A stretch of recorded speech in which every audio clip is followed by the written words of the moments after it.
Hi friends, good morning. Welcome to IXMB। I hope आप सब अच्छे हैं and you are preparing well for your examination. तो शुरू करते हैं आज का हमारा करंट अफेयर, जो कि है 2 नवंबर 2022। So as you all know, before I begin, I always keep reminding that please download the PDF and BPDF from the website. Why I keep doing it? I keep doing it because I want you to retain and remember everything that you are reading, right? And by downloading the PDF, you will actually be revising. So revision is the key. शुरू करते हैं. With this, let us start the first news, that is RBI e-rupee. तो जैसा कि कल हमने देखा था कि रिजर्व बैंक ऑफ इंडिया ने सेंट्रल बैंक डिजिटल करेंसी, इसका जो पायलट प्रोग्राम है वो शुरू कर दिया है. कौन से सेगमेंट में? गवर्नमेंट सिक्योरिटीज सेगमेंट में. ठीक है, सेकेंडरी मार्केट पे ये शुरू हुआ है. कब शुरू हुआ है? 1 नवंबर 2022. तो अगर हम फर्स्ट डे का बात करें कि फर्स्ट डे में क्या हुआ है, राइट? तो जो बॉन्ड ट्रेड डील हिट हुआ है वो है ₹275 करोड़. सो अगेन पहला दिन में ही 275 crore. Obviously when you compare this amount with the entire money market and even with the entire secondary market, तो ये अमाउंट बहुत ही छोटा है, राइट? मतलब ये तो 1000 करोड़ के ऊपर होना चाहिए था, but still since there are limited participation, there are only 9 banks who are doing it, तो ये अमाउंट है. This is substantial good for the first day. ठीक है, but this is not our concern. हमको तो ये समझना है. तो देखो ये वाले पॉइंट को तो आप याद रख लो, 275 करोड़, क्योंकि देखो ये this is first of its kind in India. पहला चीज आपको क्या क्या याद रखना है, एक तो ये पायलट प्रोग्राम 1 नवंबर को शुरू हुआ. कौन से सेगमेंट में शुरू हुआ? ये गवर्नमेंट सिक्योरिटी के सेकेंडरी मार्केट सेगमेंट में शुरू हुआ है, करेक्ट? एंड अगर हम पहले दिन की बात करें, बिकॉज पहला दिन is also an important thing, पहले दिन की बात करें तो पहले दिन में 275 करोड़ का डील इसमें हुआ है, करेक्ट? अगर हम हाइलाइट्स की बात करें, मतलब मेजर बैंक्स की, तो SBI sold securities to BOB. Bank of Baroda को एसबीआई ने सिक्योरिटीज बेच दिया है यूजिंग सीबीडीसी और डिजिटल रूपी. मतलब यूजुअली क्या होता है, जब एसबीआई ने बैंक ऑफ बड़ौदा को सिक्योरिटीज बेचा तो in against bank of Baroda को कैश देना चाहिए. मतलब देखो, कैश का मतलब ये नहीं जैसे हम किसी शॉपकीपर को देते हैं, राइट? ये लो 100 रुपए का छुट्टा. ये ऐसे काम नहीं करते. मतलब ये तो करोड़ों में डील कर रहे हैं ना, प्रोबेबली 100 करोड़. तो 100 करोड़ रुपए एसबीआई का चेयरमैन लेके थोड़ी जाएगा बैंक ऑफ बड़ौदा के ऑफिस में, लो भैया बेचा है, या मतलब ये तो सोल्ड है. मतलब बीओबी का चेयरमैन थोड़ी आएगा एसबीआई के पास कि लो ये आपका 100 करोड़ पूरा पेटी पेटी भर के लेके आया. ऐसा तो नहीं होता है ना. तो सीबीडीसी ये पूरा डिजिटल है, राइट? एक मतलब एक वैलेट में ही आप इसको समझ सकते हो. ठीक है. Then ICICI bank sold off the 5-year government paper to IDFC first bank. So this are the major deals that has happened yesterday which amounts ₹275 crore. तो ये सारा चीज आपको ध्यान देना है. आगे बढ़ते हैं हमारे नेक्स्ट न्यूज पे, वो है जीएसटी कलेक्शन, राइट? तो देखो हर बार हम जब मतलब हर मंथ में जीएसटी डेटा आता है, but if you are following me regularly तो मैं हर बार आपको जीएसटी का डेटा नहीं दिखाता हूं, बिकॉज जो डेटा मंथ ऑन मंथ है उसमें अगर कुछ यूनिक नहीं है, so let's not read that. But यहां पे देखो, यहां पे हमको पढ़ना इसीलिए है बिकॉज अक्टूबर का मंथ में the government collected 1.52 trillion as GST in October. 1.52 trillion. अगर इसको हम नॉर्मल मतलब इंडियन कन्वर्शन में समझें तो ये 1.52 लाख करोड़ को ट्रिलियन बोलते हैं. ठीक है, एज जीएसटी इन अक्टूबर. तो ये क्या है? ये 16.6% राइस है ईयर ऑन ईयर. मतलब अगर हम अक्टूबर 2021 से कंपेयर करें तो इस साल पे. बट देखो ये जो 16 पॉइंट से, अब अक्टूबर का डेटा इंपॉर्टेंट क्यों है? क्योंकि अक्टूबर में मेजर इवेंट्स हुए हैं. दिवाली गया है, राइट? कुछ north eastern state and west Bengal के लिए दुर्गा पूजा का फेस्टिवल था. तो एक फेस्टिवल का माहौल था अक्टूबर के मंथ में. तो अक्टूबर के मंथ में अगर जीएसटी कलेक्शन हाई हुआ है, this shows the festival economy, right? कि फेस्टिवल में लोगों ने स्पेंड किया है. बट ये 16.6% राइस पे एक चीज और इन्वॉल्व है, वो है इन्फ्लेशन. अगर हम सितंबर का डेटा देखें तो 7.41 इन्फ्लेशन है. तो अक्टूबर का भी ना इसी के आसपास ही एक्सपेक्टेड है. अब वो जब आएगा तो आएगा, बट हम तो जो रियल डेटा है हमारे पास हम उस पर बात करते हैं. सितंबर में ये 7.41 है. तो देखो जीएसटी किसके ऊपर लगता है? जीएसटी लगता है किसी भी प्रोडक्ट के प्राइस के ऊपर में, राइट। अब अगर वो पर्टिकुलर प्रोडक्ट का प्राइस ऑलरेडी इन्फ्लेटेड है, मतलब इन्फ्लेशन उसमें जुड़ा हुआ है, तो ऑब्वियस सी बात है जीएसटी उसमें ज्यादा लगेगा, ठीक है। तो अगर उसमें जीएसटी ज्यादा लगेगा तो इसका मतलब ये भी है कि जीएसटी कलेक्शन ज्यादा होगा, right. So it's ripple effect. तो देखो इसका भी मतलब ये जीएसटी का भी जो मार है ये रिटेल पब्लिक, मतलब आपको मुझे लग रहा है we are the primary one who are getting beaten by the inflation. Again on the other hand, due to inflation this data is also inflated, मतलब उसके ऊपर जो जीएसटी लग रहा है ये भी ज्यादा लग रहा है। तो driven by festival related spending, higher tax rates and better compliance, ठीक है। तो अगर हम इसमें अब इस वाले इसमें ना एक चीज और हम समझ लेते हैं कि जीएसटी का टोटल देखो दो कंपोनेंट होता है, एक है सीजीएसटी, एक है एसजीएसटी, एक है आईजीएसटी। अब ये है क्या, इसमें क्या डिफरेंस है, इस डिफरेंस को समझते हैं। सबसे पहले सीजीएसटी मतलब सेंट्रल जीएसटी। मान के चलो आप महाराष्ट्र के रेसिडेंट हो, ठीक है, और आपने कोई प्रोडक्ट खरीदा किसी महाराष्ट्र बेस्ड कंपनी से, तो आपको क्या लगेगा उसमें आपको दो कंपोनेंट लगेगा, एक लगेगा सीजीएसटी, एक लगेगा एसजीएसटी, ठीक है। एसजीएसटी मतलब सीजीएसटी मतलब उसके अंदर एक सेंट्रल कंपोनेंट है, central goods and service tax, उसके अंदर स्टेट है, state goods and service tax, ठीक है।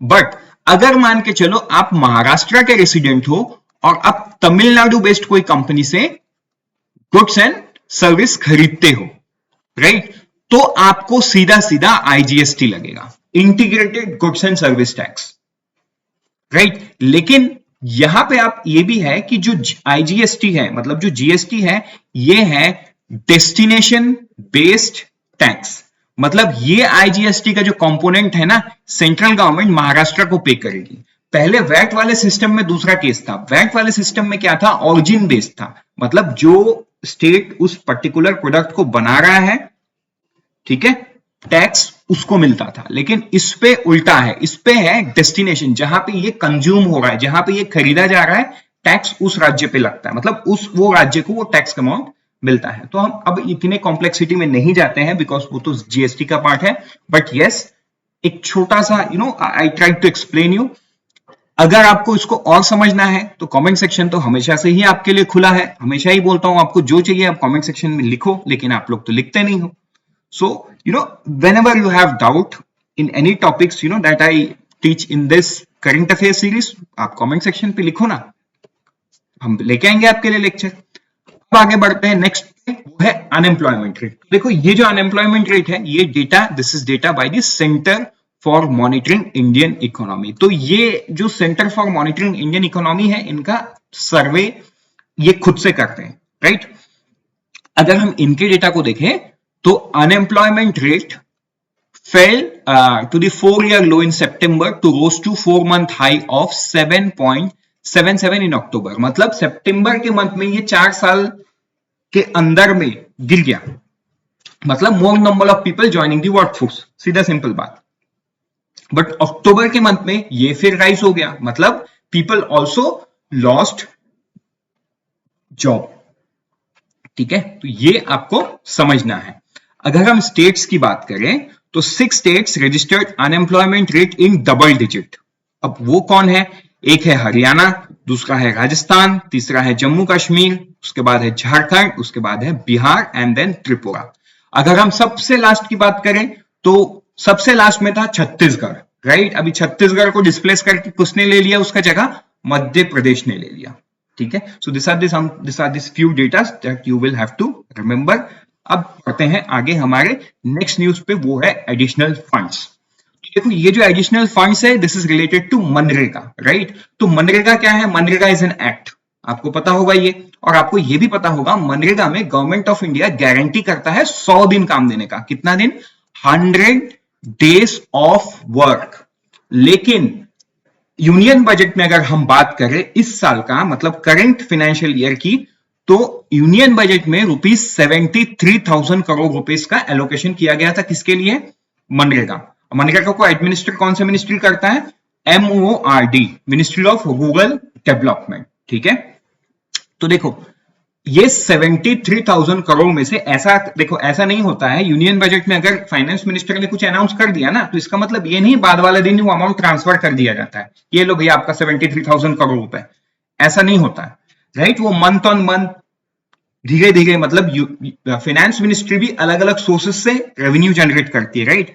तो वो रेवेन्यू से ही वो मंथ ऑन मंथ जाता है। तो अगर हम अब तक की बात करें, अब तक ये 54,000 crore rupees already government of India, मतलब गवर्नमेंट ऑफ इंडिया ने गवर्नमेंट ऑफ इंडिया को दिया, सिंपल सी बात है, राइट। बट अगर हम स्पेसिफिक की बात करें, फाइनेंस मिनिस्ट्री के through ministry of rural development को एलोकेट कर दिया गया है फॉर मनरेगा, कितना, 54,000 crore. And with this amount the Ministry of Rural Development could generate 181 crore person days of work. Very important point, ठीक है। मतलब बढ़िया काम इसमें हुआ है मनरेगा में। लेकिन अभी MORD मतलब मिनिस्ट्री ऑफ रूरल डेवलपमेंट बोल रहे हैं कि वी नीड एडिशनल फंड, ठीक है, क्योंकि 54,000 और 73,000 करोड़ में ज्यादा फर्क नहीं है। एंड आप ये चीज सोचो कि अभी फाइनेंशियल ईयर शुरू होकर सिर्फ 7 महीना हुआ है, मतलब कहीं ना कहीं we are at the middle of the financial year, और आधा में ही हमने अप्रोक्सीमेटली 80% फंड को यूज कर चुका है, मतलब 80% फंड खत्म हो चुका है। तो ऑब्वियस सी बात है नेक्स्ट 6 मंथ्स के लिए पैसा चाहिए, तो ये पैसा चाहिए तो पहले से बताना पड़ेगा। तो वही हुआ है कि मिनिस्ट्री ऑफ रूरल डेवलपमेंट ने बोला है कि हमको एडिशनल 25,000 करोड़ रुपए की जरूरत है। किसको बोला है? मिनिस्ट्री ऑफ फाइनेंस को। तो अगर हम इसमें 73,000 में 25,000 करोड़ बोलेंगे तो कितना होता है? 98,000 करोड़, ठीक है। सो अगेन ये 98,000 करोड़ पिछले साल की अगर हम बात करें तो वो भी 90,000 करोड़ के ऊपर था। I think it was 93,000 crore पिछले साल की बजट में, राइट। तो ये अमाउंट एक्सीड होता दिख रहा है and this is good, right. मतलब यहां पे अगर गवर्नमेंट ऑफ इंडिया 25,000 करोड़ दे भी देता है ना, तो it's not a big deal, because ये पैसा है ना डायरेक्टली लोगों के हाथ में जाता है और वो भी रूरल इंडिया में जाता है। So this is going to help boost the rural economy. Obvious सी बात है, ये तो एक ऑब्जेक्टिव है ही मनरेगा का, ठीक है। तो ये भी आपको समझ लेना है। अब इसके साथ साथ आपको ये भी समझना है, क्या ये पैसा ऐसे ही मिल जाएगा? मतलब MORD जाके फाइनेंस मिनिस्ट्री को बोल दिया कि भैया मुझे 25,000 करोड़ दे दो और फाइनेंस मिनिस्ट्री यूं ही दे देगा? नहीं, राइट। क्यों नहीं देगा? आप एक चीज समझो, मनरेगा एक एक्ट है, this is not a government scheme, right. तो अगर एक एक्ट में पैसा एलोकेशन बढ़ाना पड़े तो गवर्नमेंट ऑफ इंडिया को भी पार्लियामेंट का अप्रूवल लेना पड़ेगा। तो अभी जो विंटर सेशन शुरू होगा उसमें हो सकता है कि फाइनेंस मिनिस्ट्री एक बिल पार्लियामेंट के सामने रखे for supplementary demand for grants. तो ये ग्रांट है, ये लोन नहीं होगा, right, this is a grant. So parliament के अप्रूवल के बाद this can go through. But again यहाँ पे कैच है, यहाँ पे आप, मतलब ये भी थोड़ा सा इंडियन पॉलिटी का पार्ट है, ये भी आप समझ लो कि देखो जब ये पैसा वाला बात आता है ना, तो गवर्नमेंट ऑफ इंडिया इसको पार्लियामेंट में एज ए मनी बिल पेश करती है, और मनी बिल को राज्यसभा में पास नहीं करना पड़ता है। मतलब वो जाता जरूर है, पहले वो लोकसभा में पास होगा, उसके बाद वो राज्यसभा में जाएगा। देखो इट डिपेंड्स कि गवर्नमेंट उसको कहां इंट्रोड्यूस कर रही है। मतलब गवर्नमेंट चाहे तो राज्यसभा में भी कर सकती है, बट ये मनी बिल के केस में गवर्नमेंट कभी ऐसा नहीं करती है, government goes to Lok Sabha only. तो लोकसभा में करने के बाद ये लोकसभा में जब पास हो जाएगा, ये जाएगा कहां पे? राज्यसभा में, मतलब upper house of the parliament. लेकिन जरूरी नहीं है कि वहां पे पास हो, क्योंकि ये मनी बिल है तो वो 14 दिन अपने पास रख सकती है विदाउट एनी डिस्कशन। वो वापस आके ऑलरेडी वो प्रेसिडेंट के एक्शन के लिए चला जाएगा, राइट। तो ये एक, मतलब मैं आपको ना एक बैकग्राउंड भी बताऊं, ये यूजुअली होता है आपका बजट के पहले। बजट के पहले जब गवर्नमेंट कुछ इंपॉर्टेंट लेजिस्लेशन पास करना चाहती है ना, वो मनी बिल के साथ क्लब कर देती है, राइट। एंड ऑपोजिशन हमेशा, मतलब ऑपोजिशन में कोई भी रहे, right, I am not talking about politics, I am talking about Indian polity.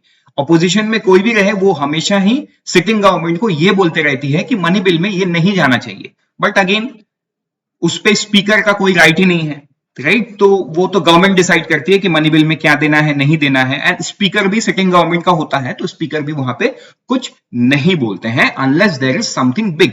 सो इससे हम आगे बढ़ते हैं नेक्स्ट न्यूज पे, वो है मैन्युफैक्चरिंग PMI। तो देखो मैन्युफैक्चरिंग PMI पढ़ते ही आपको दो चीज समझ में आना चाहिए। एक है ये डेटा जो है स्टैंडर्ड एंड पुअर ग्लोबल देता है, दूसरा है PMI अबव 50, ठीक है, shows expansion, and PMI below 50 shows contraction. तो ये चीज तो आपको याद रख लेना है बिकॉज ये मंथली डेटा है, राइट? मतलब अभी भी आपको याद नहीं हुआ है तो आप अपने आप को एक बार देखो और सोचो आप क्या कर रहे हो, मतलब ये आपको याद होना चाहिए। देन अगर हम न्यूज की बात करें तो PMI for the month of October 55.3 हो गया है फ्रॉम 55.1, ठीक है? मतलब 0.2% का ग्रोथ हुआ है। Again what ever the growth, it's growth, ठीक? आगे बढ़ते हैं हमारे नेक्स्ट न्यूज पे, वो है सेंसेक्स ऑल टाइम हाई। तो देखो ये this is sort of information, but yes I remember एक बार आरबीआई में ये सवाल पूछ लिया गया था आफ्टर डिमोनेटाइजेशन, जब स्टॉक मार्केट का कुछ मतलब स्टॉक मार्केट रिलेटेड कुछ पूछा था कि सेंसेक्स कितने में था, राइट? तो यूजुअल ना, आप जब कुछ यूनिक होता है तो वो आप जान लो तो बेटर है, बिकॉज एग्जाम का नेचर हर दिन चेंज हो रहा है, जरूरी नहीं है पास्ट ट्रेंड हमेशा फॉलो हो, ट्रेंड ब्रेक भी हो सकता है। So you should know that yesterday India created history, जो सेंसेक्स है वो ऑल टाइम हाई को टच किया है, राइट? देखो इन्फ्लेशन हाई है, अभी हमने क्या देखा, अनएम्प्लॉयमेंट देखा, अनएम्प्लॉयमेंट भी अक्टूबर में है, तो मतलब रुपये डिप्रिशिएट हो रहा है, उसके बावजूद the capital market is growing, right? So this shows that you know the Indians are first believing. But यहाँ पे तो मैं मतलब ये तो लोकल बात हो गई, बट एक्चुअली में ना ये पैसा जो है, मतलब ये जो ग्रोथ होता है ये लोकल से ज्यादा होता है एफपीआई के थ्रू में, राइट? बड़े बड़े इन्वेस्टर बाहर से आते हैं, वो इंडियन मार्केट में इन्वेस्ट करते हैं, दे ब्रिंग ह्यूज अमाउंट, है ना? रिटेल लोग आप और मैं कितना ही लगा लेंगे, मतलब एक दिन में 10,000 रुपए, या बड़े लोग है ना 5-6 लाख रुपए, 10 लाख रुपए, या 1 करोड़ रुपए, इससे कितना, right? But they bring 1,000 crore, है ना, 10,000 करोड़, तो ऐसे डील होता है। फिर ब्लॉक डील होता है, वो भी बड़ा बड़ा डील होता है। सो 61,121.4 रुपए कल सेंसेक्स क्लोज हुआ है। So this shows you know the capital market is growing. So this was is sort of information. अब हम आगे बढ़ते हैं, नेक्स्ट न्यूज पे वो है common income tax return form. तो देखो ये भी इंफॉर्मेशन है, मतलब ये draft CBDT central board of direct taxes ने रिलीज किया है। उनका कहना ये है कि जो ITR 1 से ITR 7 है, so there are 7 different form, ITR 1, ITR 2, ITR 3, 4, 5, 6 and so on 7. What they are planning and what they are thinking to bring one common form, ठीक है? वन कॉमन फॉर्म में ITR 7 चलता रहेगा, ठीक है? Accept ITR 7 हमेशा ही चलता रहेगा और पूरे फॉर्म को बाकी वो कॉमन बना देंगे।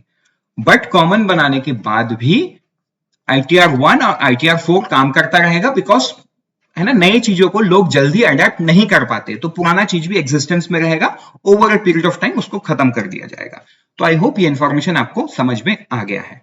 आगे बढ़ते हैं हमारे नेक्स्ट न्यूज पे, वो है वन लाइनर। एक है 7th इंडिया वाटर वीक, जो इसमें प्रेसिडेंट है हमारे president of India Shrimati Droupadi Murmu. She is going to inaugurate 7th India water week today, मतलब इनॉग्रेट ऑलरेडी हो चुका है ये नवंबर 1, 2022 को। अगर हम आज कुछ इनॉग्रेशन की बात करें, वो है इन्वेस्ट कर्नाटका 2022, जो prime minister Shri Narendra Modi inaugurate करेंगे। अब वो तो 10:30 बजे करेंगे, उतना तो हमको जरूरत नहीं है, बट यस कौन करेगा? प्राइम मिनिस्टर ऑफ इंडिया, ठीक है? 41 शारजा इंटरनेशनल बुक फेयर की बात करें तो ये जो है is participating in 41st Sharjah international book fair, जो पब्लिकेशन डिवीजन है मिनिस्ट्री ऑफ इंफॉर्मेशन ब्रॉडकास्टिंग, ये पार्टिसिपेट कहां पे कर रहा है? शारजा बुक ऑथोरिटी इसको ऑर्गेनाइज कर रहा है, एक क्या बोलते हैं उसको, बुक फेयर, जिसका नाम है शारजा इंटरनेशनल बुक फेयर। ये कहां पे होगा? Sharjah, UAE, United Arab Emirates, right? With this, we are done for the day. Unfold your potential with IXMB. Let's meet tomorrow morning once again. Till then, all the best and prepare 50% faster with IXMB.